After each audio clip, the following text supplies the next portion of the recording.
시청자 여러분 안녕하십니까? 유항세프의 요리교실입니다. 오늘은 좀 화끈한 주제 페미니즘에 대해서 이야기를 해보겠습니다. 최근에 한국의 여성가족부 해체 논란을 둘러싸고요. 찬성 반대가 만만치 않았습니다. 대체로 보수 진영은 해체해야 된다는 입장이고 제가 몸담고 있는 혁명21도 해체를 주장했습니다.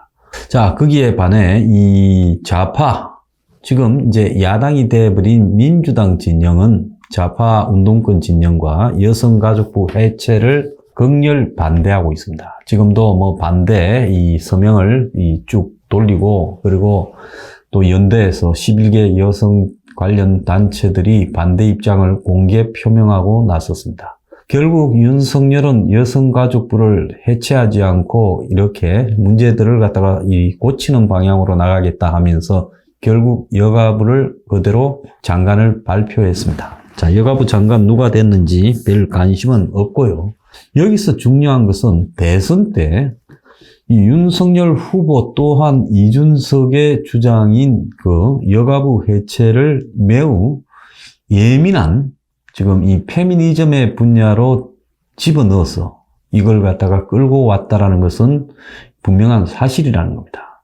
자, 여기서 한국의 정치판에 이준석이라는 맹랑한 인물이 나타나서 표를 얻기 위한 일종의 득표 전략으로서 좀 혐오를 조장하고 이용했다라는 비판이 지금 나오고 있습니다. 자, 원래 이게 페미니즘이라는 것은 여성이 남성과 동등한 권리를 갖고 있다라는 여성 불평등을 해소하기 위한 운동으로 해석이 되었습니다. 근데 뭐든 적당한 선에서 적정하게 정리가 되어야지 그걸 넘어서게 되면 항상 문제가 되는 겁니다. 원래 이 역사의 발전상에서 계속 인류는 전쟁을 통해서 자신들 집단의 이득을 높이는 방향으로 이렇게 해왔습니다. 그러면 전쟁을 하는 부분, 또 그것과 별개로 개별 경제 단위로 보면 가족이라는 부분을 가지고 생계를 유지하는 부분에 있어서 남성의 전쟁하는 능력이나 뭐 과거에 사냥을 할 때 사냥을 해서 짐승을 잡아오는 능력, 또 농사를 짓게 되었을 때는 농사를 통해서 곡물을 많이 얻는 능력, 그래서 이 노동력의 관점에 봤을 때는 남성이 여성보다 우월했죠. 그러니까 전투력, 노동력에서 남성이 여성보다 효율적이었으니까 그것이 이제 남여성에 있어서의 권력의 우위로 나타났습니다. 그래서 이 과거에 우리가 현대사회 이전의 모든 부분에는 파워가 결국은 권력 관계를 좌우했잖아요. 근데 남성의 파워가 이 남성의 힘이라는 것이 전투력 그리고 생산력에서 우월하니까 결국은 여성에 대해서 군림하는 형태로 운영이 되었다. 이렇게 볼 수 있는 거죠. 그러니까 모든 이 국가 운영이나 마을 운영, 각종 이 중세 같으면 이 성의 운영, 그리고 영주의 영의 운영 등은 전부 남성을 위주로 계산되고 여성은 아이들과 비슷한 형태로 취급되어졌다라고 봐야 되는 겁니다. 자, 그러니까 이 여성에 대한 이 차별은 우리가 현대와 같이 깨어있지 못한 힘의 시대를 살 때 그 여성은 남성의 일종의 소유물처럼 취급되어 온 것이 그 힘에 관한 문제에서 비롯되었다. 이렇게 봐야 되는 거죠. 자, 그런데 이제 산업혁명으로 기본적인 그 생산성이라는 부분이 힘에 의해서 하는 게 아니라 기계로 대체되고 나면서부터 여성의 그 해방운동이 영국 등을 중심으로 시작이 됐습니다. 그것이 1차 여성 해방운동인데요. 자, 이렇게 해석하는 사람은 아마 전 세계에서 황장수밖에 없을 겁니다. 저도 고민을 좀 해봤어요. 왜 이 페미니즘이 발생하게 되고 그 근원에 어떤 역사적 배경이 있는가 이런 것들을 좀 고민을 해보니까 결국은 산업혁명이 본격화되는 시대 이전에는 이 생산력에 관한 문제에서 또 전투력에 의한 뭐 탈취 이런 것들이 국가 운영의 핵심이고 마을 운영의 핵심이었을 때 여성들은 거기서 도외시 되었다. 그런데 기계로 대처되다 보니까 이제 남성이 여성에게 우월한 부분이 무너졌지요. 자, 그러니까 여성들에 의해서 참정권이 요구가 등장했고, 또 그것이 여성의 사유재산권, 또 여성의 이 성적 권리, 이런 쪽으로까지 지금 재산권까지 확산되어 가기 시작했습니다. 그래서 이것이 이제 1920년대에 이 유럽의 각 나라에 여성이 참정권을 얻고 재산권을 얻으면서 일종의 자유주의의 영역에 여성이 참여하게 된 자유주의 페미니즘 시대로 봤습니다. 이것이 이제 대부분의 이 나라에서 여성이 참정권을 행사하는 1950년 정도까지의 1차 시기예요. 1차 페미니즘. 자, 2차 페미니즘은 이제 본격적으로 생산의 현장에서 남녀 간의 이 차별. 그러니까 여성도 이제 일을 하러 갑니다. 공장에. 그 이전에는 여성이 공장에 일하는 일이 별로 없었는데 이제 2차 대전부터 여성이 공장에 가서 전시 생산 체제에 일을 하는 모양이 만들어지고, 그리고 이제 뒤부터는 1950년대부터는 이제 산업 현장에 여성이 노동자로서 등장을 했어요. 그러니까 물론 산업화돼서 기계를 움직이지만 그 여성의 노동력은 남성에 비해서 평가절하되어서 60%, 50% 수준으로 이렇게 주어졌습니다. 임금이.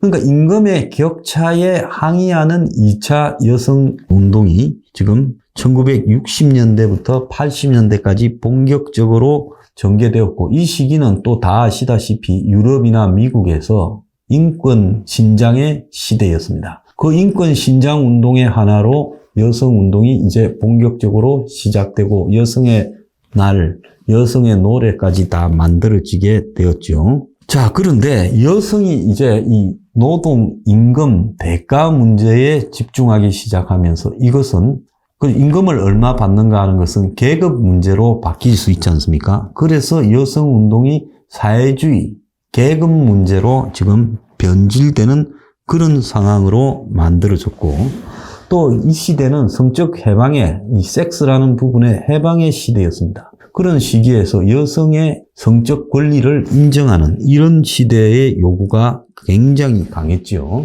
자, 그 다음에 이제 3차 그 페미니즘의 시대라는 것은 1990년대부터 현재에 이르는 시대. 그래서 1차 여성운동은 여성의 기본권 요구, 2차는 여성의 임금에 관한 요구나 여성의 성적인 요구, 이런 부분에 대해서 집중되었고, 3차에서는 이제 좀 더 세분화되어서 디테일하게 들어갑니다. 인종, 그 다음에 국적, 종교, 계층 등 문화적인 부분까지도 여성운동이 지금 디테일하게 파고들으면서, 그래서 과거의 백인 중산층, 인텔리 여성 중심의 여성운동 주도가 이제 대중적으로 가는 그런 형태로 변화되어 갔습니다. 한국에서 여성운동은요, 70년대 이제 일종의 좌파 사회운동들이 생겨나면서 씨앗이 부려졌다가 80년대 때 민주화운동 등을 타고 여성민우회, 또 여성연합, 여성단체 연합, 여연, 그래서 이제 한명숙, 나민순 같은 이런 사람들이 생겨나서 이런 사람들이 여성운동의 지도자처럼 되어갔죠. 자, 그리고 그 반개 아류에서 윤미향 같은 사람이 또 정신대 문제를 가지고, 위안부 문제를 가지고 여성운동의 한 테마로 자리를 잡았습니다. 자, 이때 이제 한국의 여성운동은 좌파 엘리트 여성들이 주도하는 운동이 되었고요. 그래서 이들이 전반적으로 기성 정치와는 별개의 여성의 특유의 본연의 권리를 신장시키는 운동으로 갖고 가기보다는 좌파 정치 운동의 구색을 갖추기 위한 한 분야로서 집중을 했습니다. 이건 왜 그랬을까요? 그 정치 운동에 자기 밥그릇을 챙기기 위해서. 그래서 노동계를 대표해서 공천, 비례대표 노동계를 대표해서 장관직, 이런 것처럼 여성운동도 한 분야를 대표해서 정치적인 숟가락을 챙기는 쪽으로 가게 된 겁니다. 자, 이렇게 되면서 한국의 여성운동은 그 엘리트 지식인 좌파 여성들이 자신들의 출세, 정치 참여, 또 더 나아가서 이 공직에 참여하는 그런 신분 상승의 기회, 출세와 축제의 수단으로 변질되기 시작. 시작을 했습니다. 그래서 이준석이 여혐 남혐을 갖다가 이제 가르면서 지난 대선에 남성들의 표를 모으려고 한 것은 이 여성 운동이 한국에 상당히 변질이 되고, 그러니까 본질 스타트부터 변질이 되다 보니까 이제 그 이후에 여성 운동이 매우 이 혐오를 조장하는 쪽으로 가고 엉망진창으로 가기 시작했습니다. 이런 속에서 거기에 짓눌려 있는 2030 남성들의 여성에 대한 일종의 비하의식, 그런 것들이 이제 어디서 주로 나타납니까? 가장 대표적인 게 병력 문제, 그리고 또 이 과거에는 있던 병력을 치른 남성들의 병력에 대한 일종의 취업 특혜, 이런 것들이 다 가산점 제도 이런 것들이 없어지기 시작하면서 상실감을 느끼죠. 취업 경쟁의 시대에서요. 그래서 그것이 이제 대표적으로 모든 20, 30대가 거쳐가는 과정에 있는 문제이기 때문에 굉장히 불만을 느끼게 됐죠. 그리고 이런 것들을 앞장서서 조장한다는 게 여성가족부라고 생각을 하고 여성가족부가 그 대표적인 분노의 초점이 됐습니다. 그래서 한국 여성운동의 리더들의 문제가 매우 정치적이었고, 그래서 얼마나 정치적이었는가 하면 그 한편으로 보면 박근혜 정권에서 지금 강남역의 이 살인사건, 그야말로 정신병에 걸린 불쌍한 남성에 의한 우발적 화장실 살인사건이었습니다만은 그걸 가지고 수만 명을 해화역 앞에 대학로에 끌어모으면서 자신들의 파워를 가시했습니다. 근데 이런 단체들 대부분이 여성가족부에 연계를 두고 지원금을 받고 이러면서 서로 간에 악어와 악어새 같은 관계를 이렇게 유지시켰죠. 반대로 문 정권에서 강남역 살인사건과는 비교도 안 되는 버닝썬에서 벌어진 직업 여성도 아닌 멀쩡한 여성들에 대한 성폭행과 그 또 사진을 돌리는 이런 일들이 벌어졌는데, 버닝썬 앞에서는 좌파 운동권 여성단체들이 다 빠져버린 채 자발적인 수백 명의 지금 시위 한 번만 있었습니다. 이게 어떤 차이를 보여주는가? 한국의 여성운동이 얼마나 가식적이고 또 좌파 운동권의 일단의 지령과 그들의 어떤 목적에 의해서 여성운동의 이슈가 정해지는가를 대표적으로 보여주는 사례라고 해야 됩니다. 자, 그러면서 여성, 남성의 혐오를 조장해서 여성 운동하는 사람들은 거기에서 자기의 영역을 강화하려고 했고, 그리고 상대적으로 여기에 이제 여혐을 조장하면서 일종의 일배식 남성 이 하이 문화, 서브컬처를 지금 또 만들어내서 거기에 재미를 보고자 하는 일종의 그 SNS 리더들이나 나중에는 유튜버들까지 생겨나기 시작했습니다. 그래서 이 혐오 조장은요, 실제로 한국 사회에 이렇게 잠재되어 있는 잠재의식 속의 피해의식, 여성들은 여성대로 피해의식, 남성들은 남성대로 피해의식이 있는데,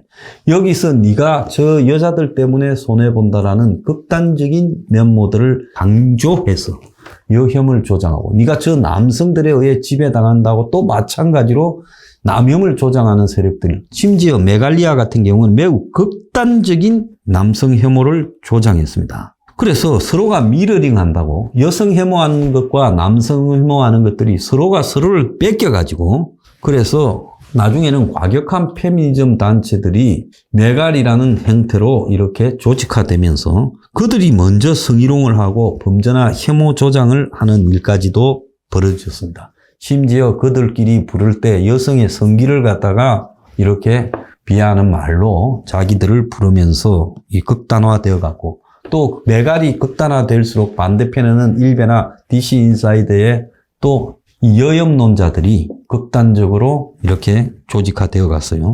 그래서 바닥에서 하이 문화가 그렇게 형성되다 보고 또 사회적으로 굉장히 2030이 어렵다 보니까 그것이 구조적으로 변해가는 사회 문명의 변화의 일환으로서 그렇게 주어진다라고 생각하기보다는 피해의식 속에서 남성은 여성을, 여성은 남성에게 그 책임을 전가하는 어이없는 현상들이 벌어졌고, 서로 붙어서 좋다고 붙어도 시원찮을 나이에 서로가 혐오하는 일들을 조장했고, 심지어 정치권이 나서서 그걸 조장한 게 이준석의 여가부 폐지나 병력 문제에 대한 지적입니다. 혁명 21도 이런 문제들을 여가부도 폐지해야 되고 병력 가산점도 해야 되지만 적어도 행명 20일은 여성 문제의 권한이 어떻게 오고 여혐과 남혐을 조장하는 것이 매우 좋지 않다라는 이런 시각을 확고하게 가지고 있기 때문에 이준석류의 여성